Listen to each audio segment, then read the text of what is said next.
બનાસકાંઠા જિલ્લાના ઉમેદવારોએ medical fitness માટે સોમવાર, બુધવાર અને શુક્રવારે જવાનું હોય છે. તેમણે પોતાની સાથે અહીં બતાવેલા જરૂરી પ્રમાણપત્રો અને તેની નકલ લઈ જવી. સૌપ્રથમ તેમણે કેસ બારીએ જઈને કેસ કઢાવવાનો રહેશે, જેની ફી માત્ર 5 રૂપિયા છે. કેસ કઢાવ્યા પછી બ્લોક એમાં RMO ઓફિસે જઈને તમારે કેસ બતાવવાનો છે, જેથી તમને એક ફોર્મ આપશે. આ જરૂરી ડોક્યુમેન્ટ તમારે સાથે લઈ જવા. તમને એક ફોર્મ આપશે જેના પર તમારો ફોટો લગાવશે આ પ્રકારે, અને આ પ્રકારનું કોરું ફોર્મ તમને આપશે, જે લઈને તમારે જુદા જુદા ડિપાર્ટમેન્ટમાં ચેકઅપ કરાવવાનું છે.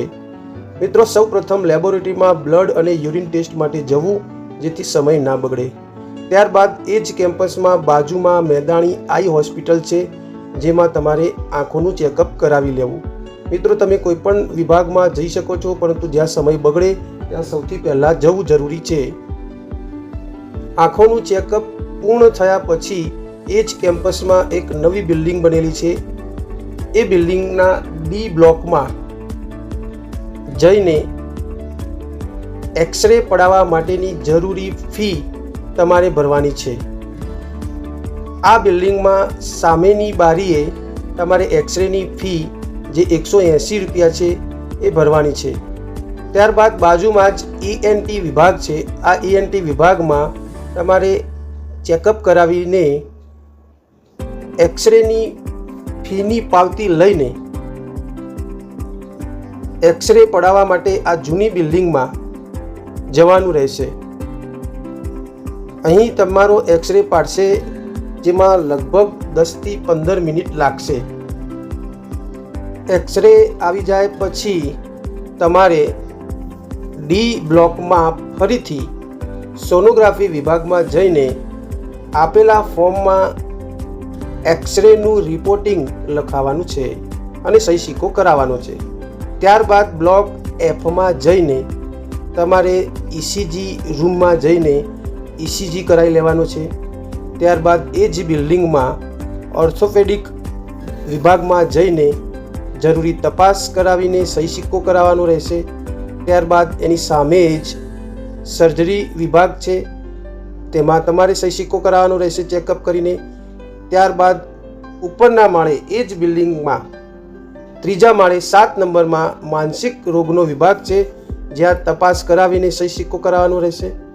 હવે ECG, એક્સરે અને બ્લડ યુરિન ટેસ્ટ આવી જાય પછી તમારે બ્લોક Fમાં મેડિસિન વિભાગમાં જઈને જરૂરી તપાસ કરાવીને સહી સિક્કો કરાવવાનો હોય છે.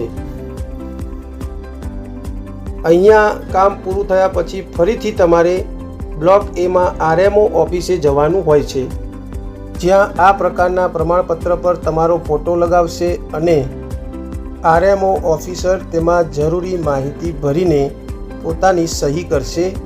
તમને પણ સહી કરાવશે બાજુમાં અને અંગૂઠો પણ કરાવશે. આ પ્રમાણપત્ર લઈને એ જ બિલ્ડિંગમાં ઉપરના માળે જવાનું રહેશે, જ્યાં તમારા પ્રમાણપત્ર પર જરૂરી સિક્કો મારશે, જાવક નંબર લખશે અને તેની 20 રૂપિયા ફી લેશે. અંતે તમારું પ્રમાણપત્ર તૈયાર થઈ જશે અને આ પ્રકારનું પ્રમાણપત્ર આપવામાં આવશે. મિત્રો, ફિટનેસ સર્ટિફિકેટ માટે 5 રૂપિયા કેસ માટેના, 180 રૂપિયા એક્સરેના અને 20 રૂપિયા પ્રમાણપત્ર નોંધણી કરવા માટેના, આમ કુલ 205 રૂપિયા જેટલો ખર્ચ થાય છે. એ સિવાય કોઈ વધારાનો ખર્ચ થતો નથી. મિત્રો, વિડીયો તમને ઉપયોગી લાગ્યો હોય તો વિડીયોને લાઇક, શેર અને સબસ્ક્રાઈબ જરૂરથી કરજો. ખૂબ ખૂબ આભાર વિડીયો જોવા બદલ. જો આ બાબતે કોઈ પણ પ્રશ્ન હોય તો કોમેન્ટ બોક્સમાં જરૂરથી કોમેન્ટ કરજો.